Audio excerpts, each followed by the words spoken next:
தமிழகத்தில் விருதுநகர், தென்காசி, ராமநாதபுரம், தேனி உள்ளிட்ட 7 மாவட்டங்களில் இன்று மிக கனமழைக்கு வாய்ப்பு.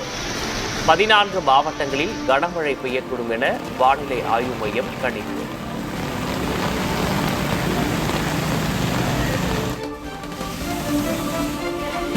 தமிழகத்தின் பல்வேறு மாவட்டங்களில் பரவலான மழை.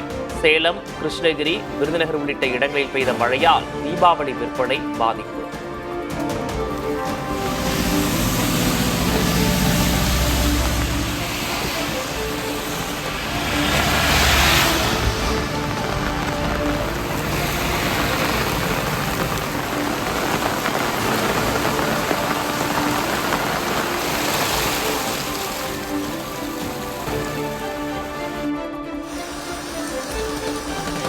சென்னையில் கிண்டி, வேளச்சேரி, வடபழனி உள்ளிட்ட இடங்களில் அதிகாலையில் மழை. புறநகர் பகுதிகளிலும் பெய்த மழையால் குளிர்ச்சியான சூழல்.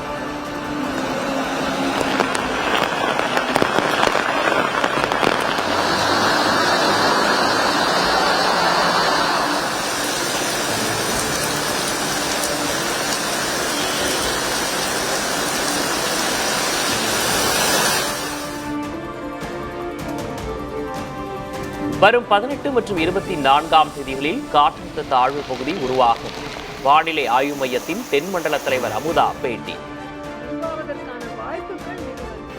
வரும் 18ஆம் தேதி வாக்கில் தென்கிழக்கு அரபிக்கடல் மற்றும் லட்சத்தீவு பகுதிகளில் கேரள, தெற்கு கர்நாடக பகுதிகளுக்கு அப்பால் ஒரு காற்றழுத்த தாழ்வு பகுதி உருவாகும் வாய்ப்புள்ளது.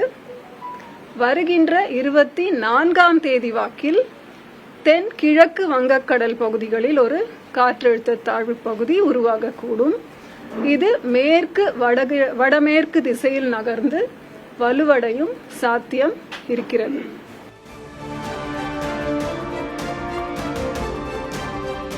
கடலூர் அருகே மின்னல் தாக்கி 4 பெண்கள் உயிரிழப்பு. ஆரணி அருகே மின்னல் தாக்கி இளைஞர் உயிரிழந்த சோகம்.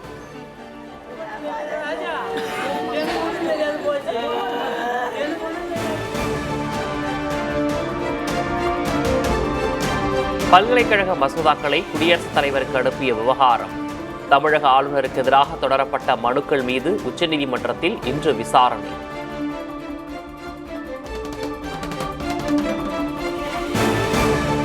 கச்சத்தீவை மீட்பது குறித்து இலங்கை பிரதமர் ஹரிணி அமரசூரியாவிடம் பேச வேண்டும். பிரதமர் நரேந்திர மோடிக்கு முதல்வர் ஸ்டாலின் வலியுறுத்தல்.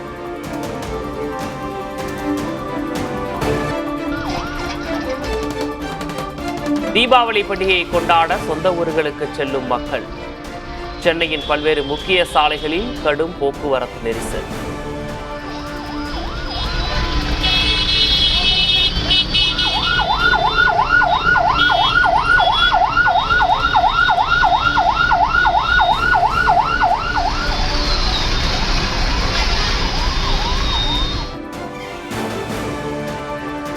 தீபாவளி பண்டிகையை முன்னிட்டு தமிழகத்தில் உள்ள வணிக வீதிகளில் குவிந்த மக்கள். புத்தாடை, பட்டாசுகள் மற்றும் இனிப்புகளை வாங்க ஆர்வம்.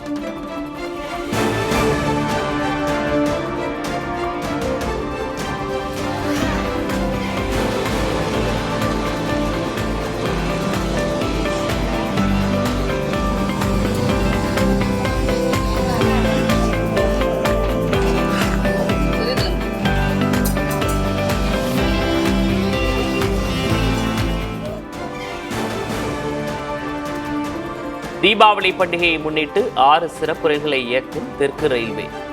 தென் மாவட்டங்களுக்கு சென்னையிலிருந்து இன்று சிறப்பு ரயில்கள் இயக்கம்.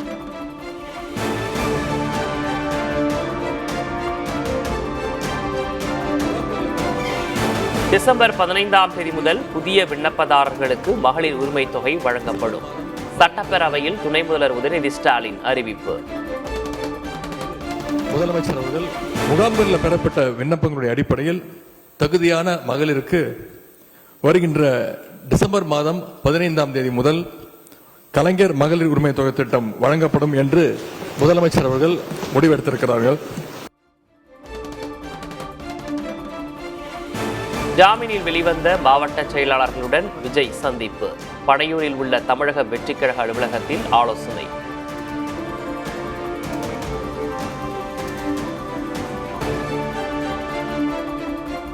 நடிகர் ரஜினிகாந்துடன் முன்னாள் முதல்வர் ஓ பன்னீர்செல்வம் திடீர் சந்திப்பு.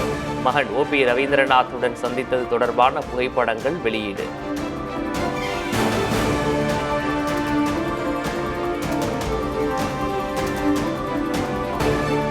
அசாதாரண வழக்குகளுக்கு மட்டுமே சிபிஐ விசாரணைக்கு உத்தரவிட வேண்டும். சிபிஐக்கு தேவையற்ற சுமையை ஏற்படுத்தக்கூடாது என உச்சநீதிமன்றம் அறிவுறுத்தல்.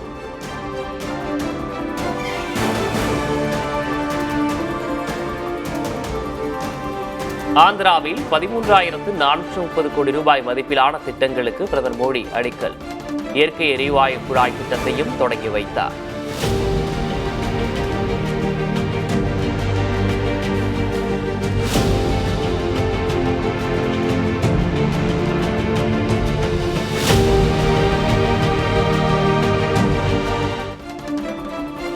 குஜராத்தில் முதல்வர் பூபேந்திர பட்டேல் தவிர 16 அமைச்சர்களும் கூண்டோடு ராஜினாமா. புதிய அமைச்சரவை இன்று பதவியேற்கும் நிலையில் முடிவு.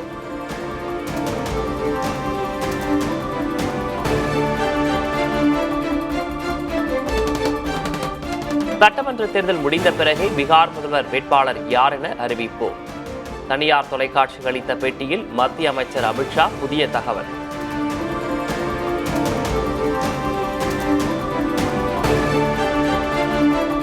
பீகார் தேர்தலில் பாஜக, ஐக்கிய ஜனதாதளம் கட்சிகள் போட்டியிடும் அனைத்து தொகுதிகளிலும் வேட்பாளர்கள் அறிவிப்பு. இந்தியா கூட்டணியில் தொகுதி பங்கீடு முடியாத நிலையில் வேட்பாளர்களை அறிவித்து வரும் காங்கிரஸ்.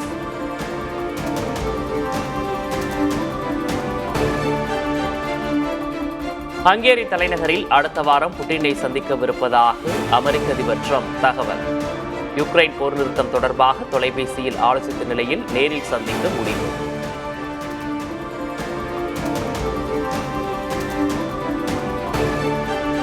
அமெரிக்கா சென்றார் யுக்ரைன் அதிபர் ஜெலன்ஸ்கி.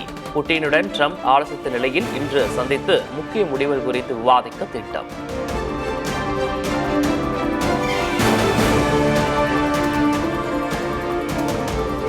காசாவில் உள்நாட்டு வன்முறைகள் தொடர்ந்ததால் கொல்லப்படுவீர்கள்.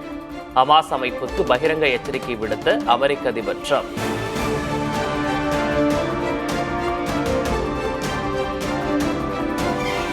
கென்ய முன்னாள் பிரதமருக்கு அஞ்சலி செலுத்த திரண்ட ஆயிரக்கணக்கான மக்கள்.